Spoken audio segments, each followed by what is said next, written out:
My husband sent my postpartum photo to another woman and begged her for nudes to clear his eyes. I remembered staring at the screen and feeling lightheaded, like the room tilted for a second. That was me in the picture, asleep, exhausted, holding our fourth baby earlier that night. My skin was breaking out. I was wearing his old oversized t-shirt. I didn't even know the photo existed. I kept asking myself, how did I get here? This is the same man who used to adore me. I didn't feel angry. I felt embarrassed and confused. I started wondering what I did wrong, what I failed at, how I could fix myself so he wouldn't look at me like that again. I wasn't thinking about leaving. I was still trying to be a better wife to the man who had already rejected me. That night, I couldn't stop thinking about when he used to adore me. He called me Queen. Now he wouldn't even let our skin touch in the hallway. I showed him the text. I was sobbing. What did I do wrong? How can I be better for you? He didn't even look up from his meal. You want to be better? Then stop looking like a before picture. You're a size 16 after 4 kids. You're not a wife. You're a liability. I felt my chest collapse, but I didn't leave. The next evening, I spent my last few dollars on a better dinner. Steak, his favorite sides, candles. I tried to do my makeup while the kids screamed in the background. Foundation over exhaustion, lipstick over desperation. I just wanted a crumb of his attention. He walked in, looked at the table, sighed in disgust. This is what you think impresses me? He grabbed his keys, left. I sat there staring at the cold steak, the melted candles, my reflection in the knife. I was auditioning for a role I had already played for 9 years. I was begging for scraps from a man who was already feeding a 5-course meal to someone else. And the worst part? I thought if I just tried harder, he'd see me again. A few days after I found the messages, I worked up the courage to ask him for help. I waited until the kids were asleep. I found him in the living room, scrolling through his phone. My voice was trembling. Can I have money for a gym membership? Maybe some skincare. I want to fix this. I want to be better for you. He looked up and laughed. Not a chuckle, a full mocking laugh. A gym membership for you? He shook his head. Babe, that's a bad investment. My throat tightened. You're after 4. You can't fix a totaled car. Use the kids to console yourself and stop forcing beauty. It's over. I felt the room tilt. I was battling postpartum depression. Some days I could barely get out of bed. Some days I thought about not waking up at all. And he was standing there telling me I was unsalvageable. He leaned back, arms crossed. I'm only staying for the kids. Don't get me angry or I'll file for a divorce and leave you with nothing. You understand? I nodded, like a child being scolded. I wept in the bathroom later, quietly, so he didn't hear, so he didn't get angry. I stared at myself in the mirror. Swollen eyes, milk-stained bra, a totaled car, a bad investment, expired. I believed him, every word. Later that week at 2 a.m., I called my best friend. I was sobbing so hard I could barely breathe. I spilled everything. The texts, the mockery, the totaled car, the suicidal thoughts. She was quiet for a moment. Then she asked, "Are you tired of being a doormat? Is this the rest of your life? I froze. No one had asked me that. No one had given me permission to be tired.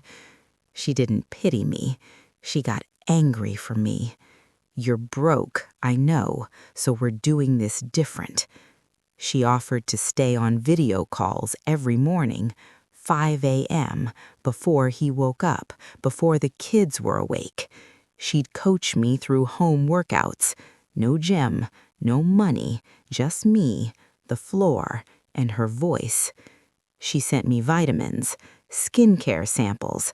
I hid them under the bathroom sink, behind the toilet cleaner where he'd never look. Every morning at 5 a.m., I was on the living room floor, sweating, shaking, quiet. He was asleep upstairs. He had no idea. My friend became my 5 a.m. anchor. She was the only person who didn't see me as expired. 2 weeks later, my friend called me with an opportunity. Her family friend was relocating and needed a farm manager. I took it. The pay wasn't much, but it was mine. I started driving out there before dawn, feeding animals, managing schedules, coming home covered in dirt and sweat. He didn't ask where I'd been. He didn't care.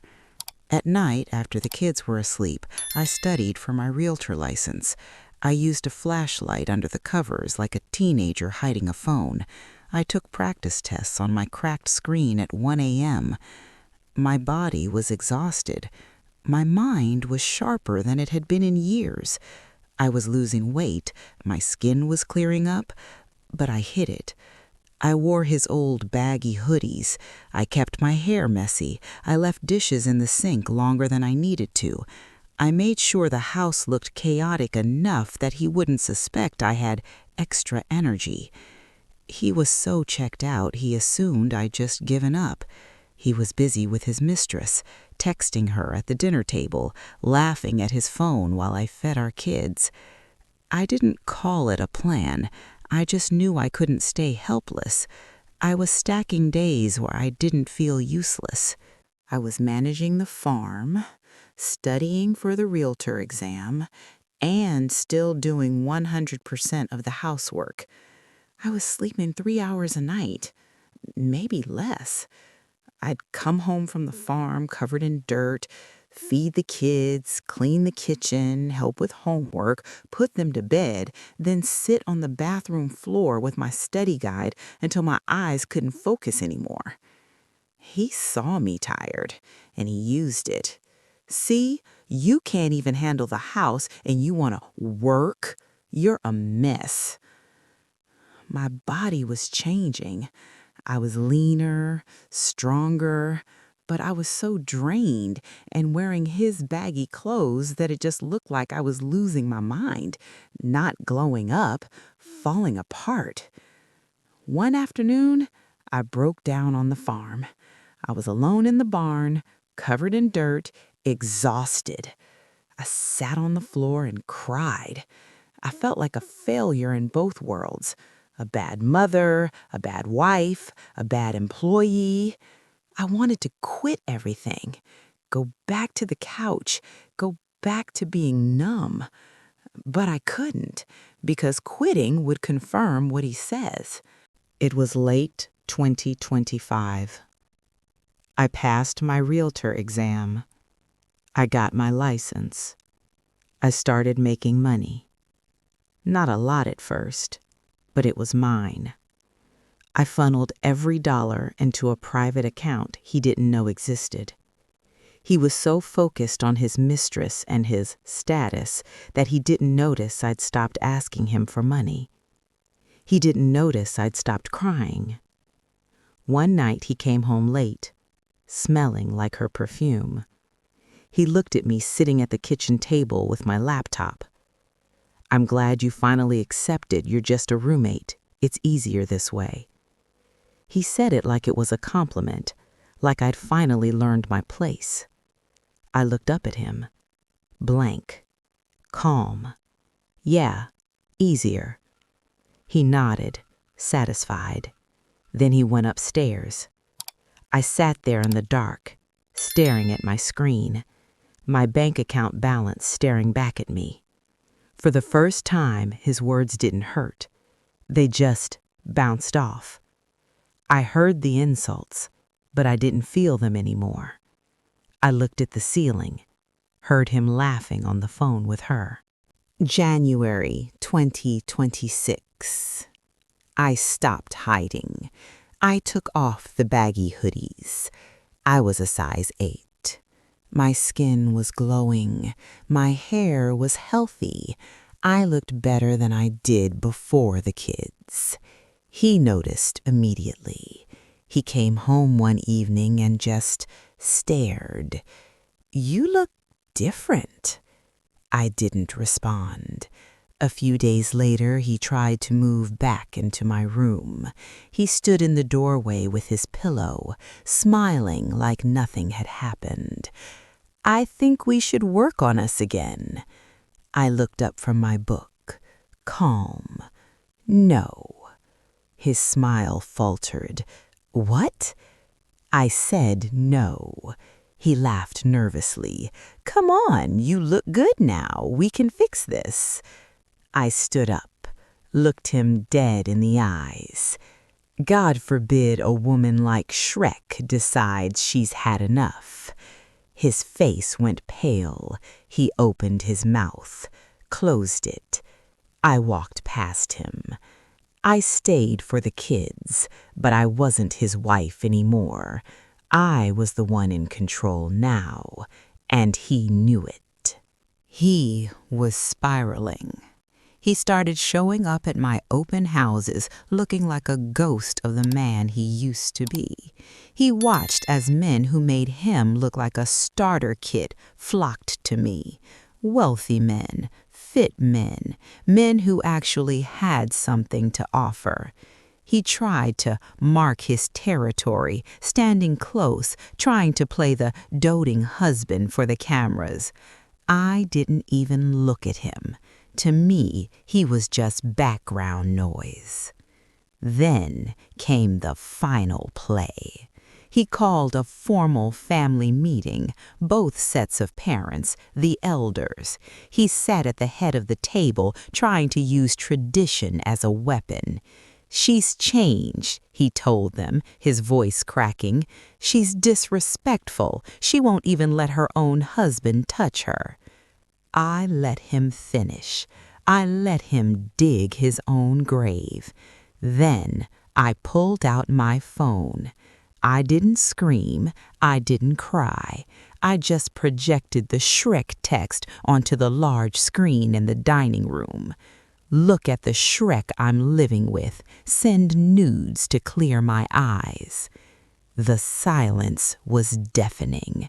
His mother covered her mouth. His father turned his chair away in shame.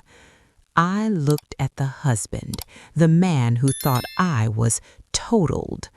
I asked, my voice a calm whisper, "You think I'm doing this to find a replacement for you?" I asked, my voice a calm whisper. "You think I want another man to save me?" "No, I'm not looking for a new man. I'm looking for a life where I never have to see your face again." I stood up to leave. He panicked. He actually chased me to my car, sobbing, begging, "I'll pay for the gym. I'll buy the designer bags. Please just come home." I stopped. I didn't even turn around.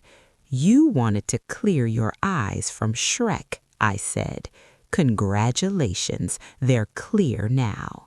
Because if you ever touch me again, I won't just leave. I'll take the house, the kids, and every cent you have left. Stay in your lane, roommate. We're done." I got into my SUV, the one I paid for in cash. In the rear-view mirror, he was a small, broken figure on his knees in the dust. I didn't feel anger.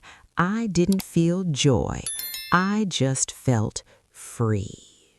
They called her expired, but she proved them wrong. If you're ready to see more stories of women reclaiming their power and turning the tables, make sure to subscribe. Smash that like button if you're rooting for the comeback. Your support is the fuel for the next transformation.